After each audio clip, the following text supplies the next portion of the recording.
Hello అండి, welcome back to my channel. ఈరోజు అయితే చికెన్ పెప్పర్ ఫ్రై చేస్తున్నాను. ఇది టేస్ట్ అయితే చాలా బాగుంటుంది.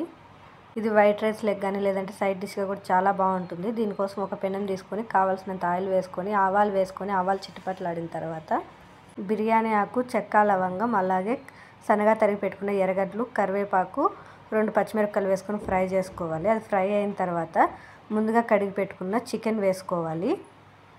ఇందులోకి కొద్దిగా పసుపు, అలాగే రుచికి తగినంత ఉప్పు వేసుకొని బాగా మిక్స్ చేసుకోవాలి. 2 to 3 minutes బాగా ఫ్రై చేసుకున్నాక మంటను మీడియం ఫ్లేమ్లోకి అడ్జస్ట్ చేసుకొని చికెన్లో నీరంతా ఇంకిపోయి ఆయిల్ రిలీజ్ అయ్యేంత వరకు బాగా ఫ్రై చేసుకోవాలి. చికెన్ ఫ్రై అయ్యే లోపల మసాలా రెడీ చేసుకోవాలి. దానికోసం ఒక మిక్సీ జార్ తీసుకొని కొద్దిగా ఎర్రగడ్డ వేసుకోవాలి. అందులోకి కట్ చేసి పెట్టుకున్న టమాటా ముక్కలు కూడా వేసుకోవాలి. అలాగే అల్లం, వెల్లుల్లి, మీకు కావాలంటే ఇక్కడ కొద్దిగా కొత్తిమీర అలాగే పుదీనా కూడా వేసుకోవచ్చు, లేదంటే స్కిప్ చేయొచ్చు. ఇదంతా బాగా మిక్సీ పట్టుకొని వేగుతున్న చికెన్లోకి బాగా వేసుకోవాలి.